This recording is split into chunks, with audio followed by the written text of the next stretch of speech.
이 부분은 이제 유전적 요인의 영향이 상당히 큽니다. 콜레스테롤은 대부분은 체내에서 합성이 됩니다. 특히 간에서 만들어지는 양이 상당합니다. 그래서 그 마른 분인데도 LDL 콜레스테롤 높은 경우도 있고, 또 겉보기에는 건강해 보여도 건강검진에서 우연히 이렇게 고지혈증이 발견되는 경우도 많습니다. 그래서 사람의 외형만으로 우리가 있겠다 없겠다 하고 판단하기는 어렵고요. 반드시 안녕하세요. 하이닥 아나운서 유세희입니다. 오늘은 김원석 원장님과 함께 이야기 나눠보도록 하겠습니다.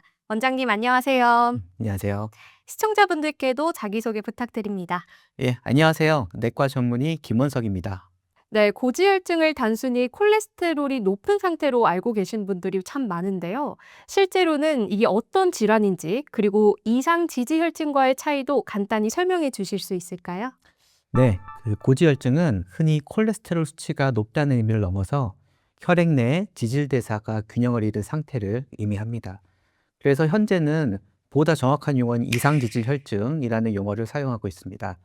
이는 LDL 콜레스테롤 증가뿐만 아니고 HDL 콜레스테롤 감소, 그리고 중성지방 증가까지 모두 포함하는 개념입니다.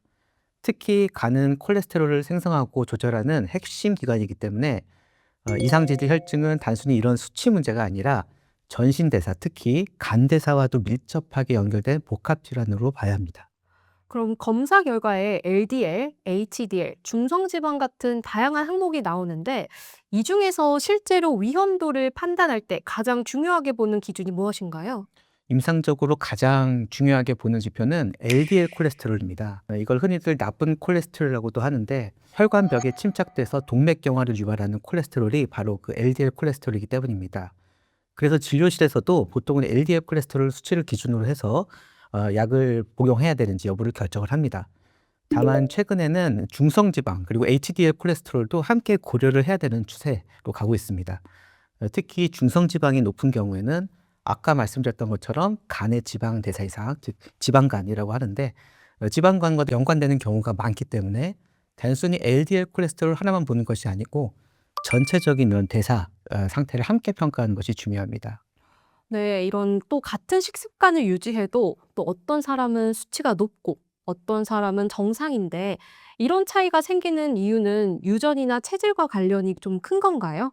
또 겉보기에는 마른 사람이나 건강해 보이는 사람도 걸릴 수 있다고 하는데 이런 경우가 생기는 이유가 무엇인가요?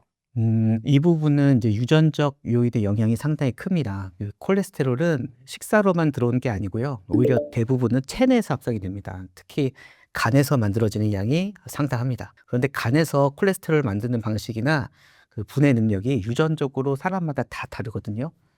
그래서 그 마른 분인데도 LDL 콜레스테롤 높은 경우도 있고, 또 겉보기에는 건강해 보여도 건강검진에서 우연히 이렇게 고지혈증이 발견되는 경우도 많습니다. 그래서 사람의 외형만으로 우리가 있겠다 없겠다 하고 판단하기는 어렵고요. 반드시 혈액 검사를 통해서 확인하는 것이 중요합니다. 네.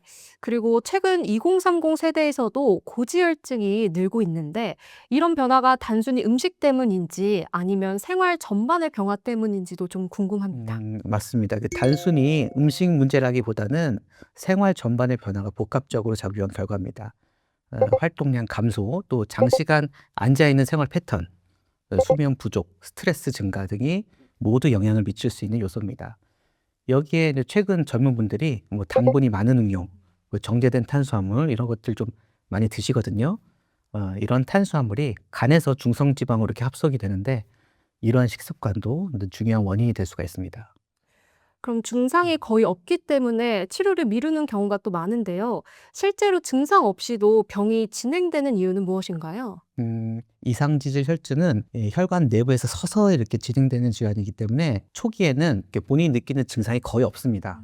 이렇게 간이나 혈관은 어느 정도 이렇게 손상이 막 진행되기 전까지는 특별한 신호를 보내지 않는 경우가 많습니다. 그래서 환자 입장에서는 문제가 없다고 이렇게 느끼지만 실제로 혈관 내에서는 나쁜 변화가 이미 계속 진행되고 있는 경우가 많습니다. 혈관 안에 지방이 쌓이기 시작하면 시간이 지나면서 또 어떤 과정을 통해 혈관이 좁아지거나 또 막히게 되나요? 혈관 내 LDL 콜레스테롤이 침착이 되면 산화 과정을 거치면서 염증 반응이 발생을 합니다. 이 과정에서 면역 세포가 모여들고 점차 죽상 경화반이라는 게 형성이 됩니다. 시간이 지나면서 이 병변이 더 커지면 네, 혈관이 좁아지고요. 결국 파열이 되면 거기서 혈전이 만들어지면서 혈관이 막히는 상황까지 이어질 수가 있습니다. 그 막히는 혈관이 뇌혈관이면 뇌졸중, 심장혈관이면 심근경색 이렇게 생길 수가 있게 되는 겁니다. 고지혈증이 고혈압이나 당뇨 같은 만성 질환과 함께 나타나는 경우가 많은데요. 이 질환들이 왜 서로 연결되어 있는 건가요? 보통 이제 고혈압, 당뇨, 고지혈증 이 세 질환을 대표적인 성인병이라고 이렇게 하는데 이는 이를 유발하는 생활 습관이 유사하기 때문입니다. 아까 말씀드렸던 정제된 탄수화물, 기름진 음식 위주의 식습관, 운동 부족, 만성 스트레스 등의 원인으로 복부 비만 그리고 인슐린 저항성이 좀 커지고요. 이에 따라서 혈압도 오르고 혈당도 오르고 콜레스테롤 이상도 함께 생기는 경우가 많습니다. 그래서 이 질환 중에 하나가 있으면 다른 질환도 같이 있는지 함께 확인을 해야 됩니다. 네. 또 혈당이 높은 상태가 고지혈증과 함께 있을 때 혈관 손상이 더 빨리 진행되는 이유는 또 무엇인가요? 높은 혈당은 혈관 내벽을 손상시키고 혈관 내 염증을 증가시킵니다. 그래서 고지혈증으로 이미 혈관벽이 좁아진 상태라면 그 이후 고혈당까지 왔을 때 혈관 내벽을 손상시키면서 심혈관 질환이 훨씬 더 쉽게 올 수 있는 상태가 되는 거예요. 그래서 당뇨가 있으신 분들 심혈관 질환 예방을 더 적극적으로 해야 됩니다. 식습관 외에도 수면 부족이나 스트레스 같은 생활 요인이 콜레스테롤 수치에 영향을 주는 이유는 무엇인가요? 수면 부족, 즉 잠이 부족하면 렙틴이라는 식욕 억제 호르몬은 떨어지고요. 그렐린이라는 식욕 상승 호르몬은 상승을 합니다. 즉 식욕이 늘고 체중이 증가하기 쉽게 되는 상태가 되고요. 이는 콜레스테롤 증가로 이어질 수 있게 됩니다. 또 스트레스는 코티졸이라는 호르몬을 상승을 시키는데 이 호르몬은 혈압이랑 혈당, 중성지방을 모두 상승시키는 호르몬입니다. 그래서 스트레스도 충분히 고지혈증의 원인이 될 수가 있습니다. 몸에서 직접 느끼기 어려운 대신 눈이나 피부에서 나타날 수 있는 의심 신호가 또 어떤 것들이 음. 있나요? 대표적으로는 이제 눈꺼풀에 노란색 지방이 쌓이는 황색종, 그리고 각막 주변에 흰색 태가 나타나는 각막 환등이 있고요. 또 힘줄, 특히 아킬레스 쪽 그 힘줄 부위에 단단하게 결절이 만져지는 경우도 있습니다. 다만 이런 증상들은 대부분 이미 비교적 진행된 경우에만 나타나는 경우가 많기 때문에 증상이 없다고 안심하는 것은 좀 위험합니다. 다리 통증이나 저림, 그리고 냉감 같은 증상도 혈관 문제와 관련이 있을 수 있다고 하는데 어느 정도까지 위험 신호로 봐야 되나요? 걸으면 이제 종아리가 아프고 쉬면 좋아진다. 그러면 하지동맥의 협착 신호일 수도 있습니다. 특히 발이 항상 차고 상처가 잘 낫지 않거나 색까지 변한다. 그러면 더 주의해서 봐야 되고 그때는 진료를 받는 게 필요합니다. 정기 건강검진 외에도 고지혈증을 더 자주 확인해야 하는 경우는 어떤 사람들인가요? 음, 가족력이 있는 경우, 당뇨나 고혈압이 있는 경우, 비만 또는 복부 비만이 있는 경우, 그럴 경우에는 보다 적극적인 추적이 필요합니다. 특히 지방간이 있는 환자에서는 이상지질혈증이 동반되는 경우가 많기 때문에 정기적인 확인이 중요합니다. 특히 술을 많이 드시고 야식이 잦은 생활 습관이 있다면 중성지방 상승 위험이 높아서 이런 분들도 자주 확인하는 것이 필요합니다. 네, 고지혈증 약은 한 번 시작하면 평생 먹어야 한다는 인식이 있는데요. 실제 치료는 어떤 기준으로 조절되나요? 반드시 평생은 아닙니다. 생활 습관 개선, 체중 감량으로 충분히 좋아지는 분도 있고요. 약을 줄이거나 끊을 수 있는 경우도 있습니다.